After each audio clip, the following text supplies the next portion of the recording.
안녕하십니까. 최진호의 세상 사는 얘기입니다. 오늘은 우린 돌팔이 아닌 과학자라는 정범진 교수에게 묻고 싶다, 이런 주제로 말씀드릴까 합니다. 오늘 조선일보에 따르면 한국원자력학회 6,000명의 성명을 주도한 정범진 경희대 원자력공학부 교수가 후쿠시마 처리수는 방사능 수치가 아주 미약해서 문제가 안 되는 수준이라며 안전한 이유 3가지를 들었습니다.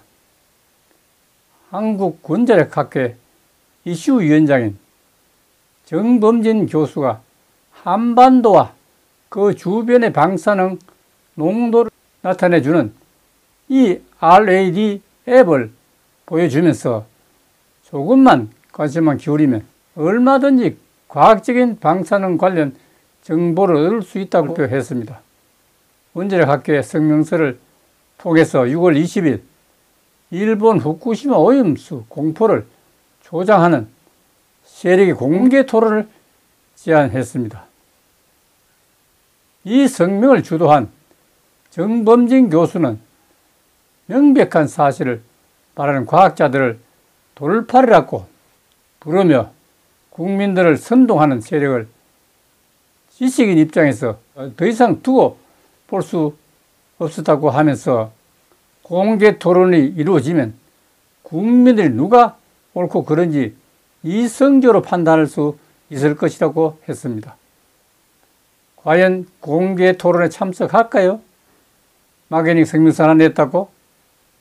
아니죠. 정범진 교수는 후쿠시마 오염수 방류가 위험하지 않다는 것은 숫자가 입증했다고 하면서 2011년 후쿠시마 원전 사고 당시 오염수 300톤이 바다에 흘러 들어갔지만 지금까지도 그 영향이 한국에 나타나지 않았다면서 현재 일본이 처리한 오염수는 방사성 물질이 2011년 당시에 0.05%도 안 된다고 했습니다. 그럼에도 국민이 불안해하는 점에 대해서는 광우병이나 사드 사태 때처럼 국민들이 과학과 친근하지 않다는 점을 이용한 일부 세력의 선동 때문이라며 일본에 대한 적개심을 자극한 행동, 정치 팬덤 등을 이용해서 국민들을 속이고 있다고 했습니다. 학회가 공식 성명을 냈습니다. 지금 나선 이유는 무엇인가라는 질문에 지식 집단의 책임감 때문이라고 했습니다. 광우병 때처럼 과학적으로 위험하지 않은데 피해가 발생하고 있다는 뜻입니다. 전문가들이 목소리를 내지 않으면 괴담이 커지고 결국 어민 등 피해자가 발생할 수밖에 없다.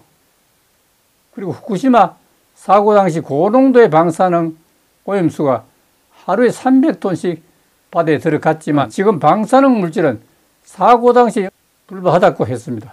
정범진 교수가 어제 6,000명이 낸 대국민 성명을 보면 앞으로 일본이 방류하려고 하는 방사능 물질은 사고 당시 0.03%에서 0.05%에 불과하다고 했습니다. 그래서 나도 과학자이기 때문에 정 교수에게 몇 가지 질문을 하겠습니다. 첫째, 앞에서 정 교수가 말씀하신 것은 좀 허황합니다. 그냥 공개 토론하자. 그럼 온다고 해서 오겠어요? 오지 않습니다. 그 계획 자체가 잘못됐습니다. 첫째, 정 교수 등 한국원자력학회 6,000명이 후쿠시마 오염수가 0.03에서 0.05%란 말을 듣고도 마실 수 있겠습니까? 아마 없을 것입니다. 국민도 마찬가지입니다. 둘째, 이 문제를 해결하기 위해서는 회원 6,000명이 이재명을 찾아 나설 수밖에 없습니다. 어떻게 이를 앉아서 그냥 공개토론을 하자 한다고 찾아오겠습니까? 셋째, 한국원자력학회 회장 명의로 이재명 대표에게 후쿠시마 오염수 안전성에 대한 학술 발표를 정식으로 제안했으면 합니다.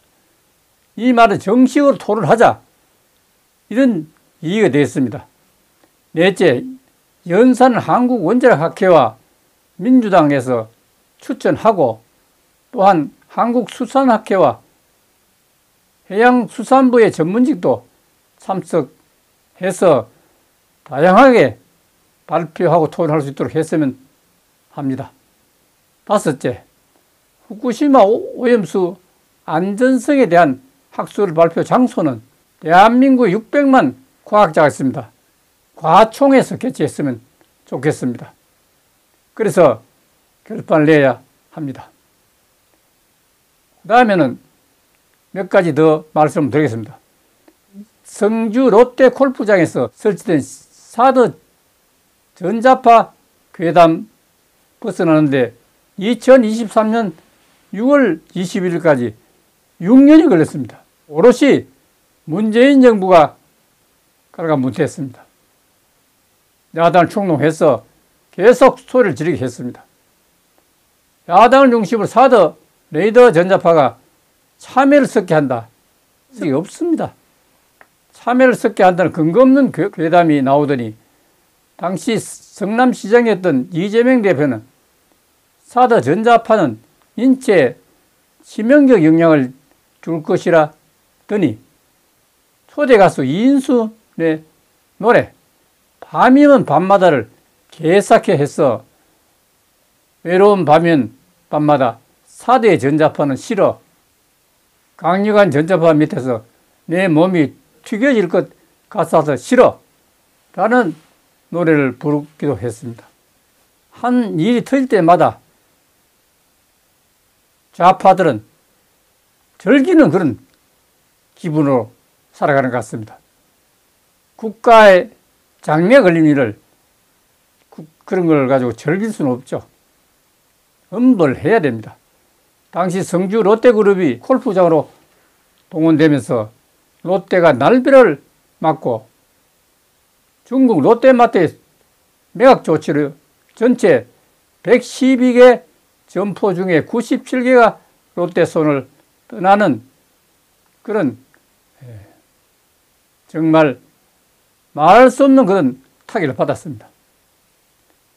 며칠 전에 서울대학교 원자력 정책센터는 문재인 정부 2017부터 2021년까지 당시 탈원전 정책 영향으로는 2030년까지 47조 4천억 원의 비용이 발생된다고 발표했습니다. 정말 대학이 할 일을 한다는 생각이 듭니다. 센터는 문재인 정부의 탈원전 정책을 건설 중인 원전공사 중지, 신규 원전 건설 백지화, 원전 계속운전 금지, 월성 1호기 조기 폐쇄 등 4개로 분류했습니다. 그 중에도 특히 월성 1호기는 핵폭탄 만드는데 중요한 역할을 할 수 있는 걸 완전히 조기 폐쇄를 해버렸습니다. 정말 세상이 너무 하다는 생각이 듭니다. 동방예의주군 어디 갔는지. 감사합니다.